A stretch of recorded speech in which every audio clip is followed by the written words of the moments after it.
Buenos días, profesora. El día de hoy voy a mostrar cómo realicé mi ventilador casero. Bueno, los materiales que usé fueron una botella de plástico, una silicona para pegar, dos bajalenguas o palitos que le dicen, y un palito de anticucho.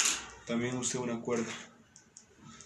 Bueno, lo primero que hice fue los bajalenguas los uní de esta manera, ¿sí? Les hice un agujero y los uní con el palito de anticucho.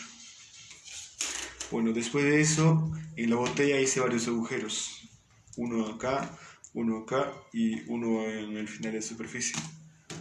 Eso me permitió unirlo todos de esa manera, lo ponía acá.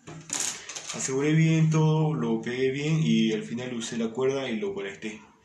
Bueno, el ventilador casero me quedó así. Como podrán observar, aquí está el agujero por donde pasa. Aquí está el otro agujero y al final también hay otro agujero. Bueno, así queda, a ver.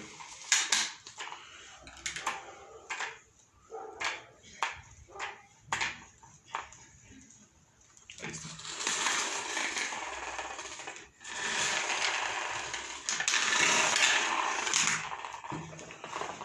Bueno, eso es todo, gracias.